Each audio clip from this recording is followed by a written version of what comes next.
ગુજરાતમાં લોકસભા ચૂંટણીના પરિણામો આવી ચૂક્યા છે અને ખાસ કરીને કોંગ્રેસ માટે ખુશીના સમાચાર મળી રહ્યા છે, કેમ કે અત્યાર સુધી જે clean sweep Bharatiya Janata party ગુજરાતમાં કરતી આવી છે, પરંતુ કોંગ્રેસે રેકોર્ડ તોડ્યો છે।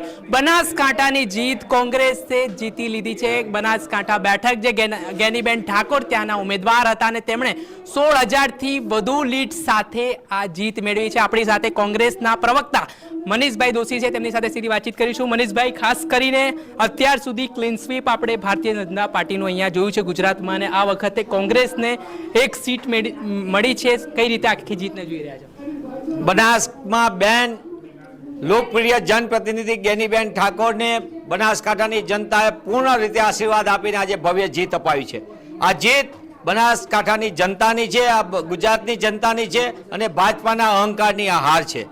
આ જીતના કારણે સામાન્ય પરિવારમાંથી આવતા મર્યાદિત સંસાધનો વચ્ચે ત્યારે લોકોએ એમને પ્રેમ લાગણી આપી, વોટ તો આપ્યા પણ નોટ પણ આપી। બેન બહુ સામાન્ય પરિવારમાંથી આવે પણ કોંગ્રેસના કાર્યકર્તાઓ સામાન્ય માણસની સાથે સતત જનસંપર્ક રાખીને નાનામાં નાના લોકોની 18 વર્ષની કોમ સાથે એમનો નાતો, દરેકની દુઃખ સુખમાં ભાગીદાર થવાનું, જાતે જવાનું અને આક્રમકતાથી લડાઈએ આજે એમને જીત અપાઈ છે। કોંગ્રેસના કાર્યકર્તાઓ, બનાસકાંઠાની જનતાને કોંગ્રેસ પક્ષ વતી હું ખૂબ ખૂબ અભિનંદન આપું છું। અને આ જીત એ માત્ર બનાસની જીત નથી પણ ભારતીય જનતા પાર્ટીનો આસમાને ગયેલા અહંકારની જીત હાર છે અને સાથે સાથે મોંઘવારી આસમાને છે। હજી પણ ભાજપાએ સમજવાનું છે, પાટણની જીત તરફ પાટણમાં પણ નજીક છીએ, અનેક બેઠકો પર કોંગ્રેસે મજબૂતીથી લડત આપી છે। આ સમગ્ર પરિણામ પછી એક દેશ લેવલે પણ એ નક્કી થઈ ગયું છે કે મોંઘવારી અને બેરોજગારીની સમસ્યા આસમાને છે, પણ અહંકારમાં ડૂબેલી ભારતીય જનતા પાર્ટીએ જનતા સાથે જે વિશ્વાસઘાત કર્યો હતો એ દેશના પરિણામમાં પણ જોવા મળે છે। અને ગાંધી સરદારના ગુજરાતમાં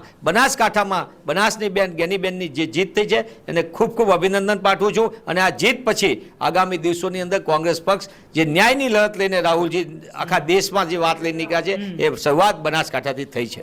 મનીષભાઈ, ખાસ કરીને ઇન્ડિયા એલાયન્સ આ વખતે મજબૂતીથી ચૂંટણી લડી છે અને ખાસ કરીને કોંગ્રેસે પણ 100 સીટની આસપાસ છે જીત મેળવી હોય એવું કહેવાય રહ્યું છે, તો તમે આ પરફોર્મન્સને કઈ રીતે જોઈ રહ્યા છો? અને આ વખતે પણ ગુજરાતનું નિરાશાજનક પરફોર્મન્સ રહ્યું છે, કેમ કે ઘણી બધી બેઠકો આંકલનમાં આવતી હતી કે ખેડા હોય પછી વલસાડ હોય કે આ બેઠકો જીતી શકે છે, પણ ત્યાં નિરાશા હાથ લાગી। સમગ્ર દેશની અંદર કોંગ્રેસ પક્ષના નેતા સન્માનીય રાહુલજીએ વિશ્વના એકમાત્ર એવા નેતા કે જેમને 4,000 કિલોમીટર કરતાં વધુની પદયાત્રા કરી, આ દેશને જોડવા માટેનું એમને કામ કર્યું, 700 કિલોમીટરની યાત્રા કરી। આ બંને યાત્રા પછી દેશની અંદર એક અલગ પ્રકારનો માહોલ થયો, લાખો લોકો એમને મળીને વાત કરી, જેના આધારે 5 ન્યાય, કિસાન ન્યાય, યુવા ન્યાય, મહિલા ન્યાય, શ્રમિક ન્યાય અને હિસ્સેદારી ન્યાય અને 25 ગેરંટી લોકો સુધી વાત પહોંચાડી। લોકોને પડતી મુશ્કેલીની સીધી રાહુલજીએ સાંભળી અને એના લીધે અમે ઠેર ઠેર જ્યાં જ્યાં ગયા ત્યાં લોકોએ કોંગ્રેસ પક્ષને અને ઇન્ડિયા ગઠબંધનના ઉમેદવારોને સારી રીતે લોકોએ આશીર્વાદ આપ્યા। અને તમે પરિણામમાં પણ જોવો છો, જે લોકો 400+ વાત કરતા હતા, 5 લાખથી નીચે અમે એક પણ બેઠક નહીં, 5 લાખ પાસથી જીતશું, એની સામે એમને કઈ કઈ જગ્યાએ કેવી હાલત થઈ એ જોવા મળી છે। હા, એ નિશ્ચિતપણે કહું છું, પણ એક વાત એ સમજી લ્યો, મર્યાદિત સંસાધનો વચ્ચે તમામ પ્રકારની મશીનરી, તમામ પ્રકારની સરકારી મશીનરીનો દુરુપયોગ, પોલીસ તંત્રથી લઈને બધા તંત્રનો દુરુપયોગ, અને તેની વચ્ચે પણ ગેનીબેન એક સામાન્ય પરિવારમાંથી આવતી બેને મજબૂતાઈથી અને આક્રમકતાથી ભારતીય જનતા પાર્ટીના અહંકારને જે આહાર આપી છે, આ અહંકાર તૂટ્યો છે।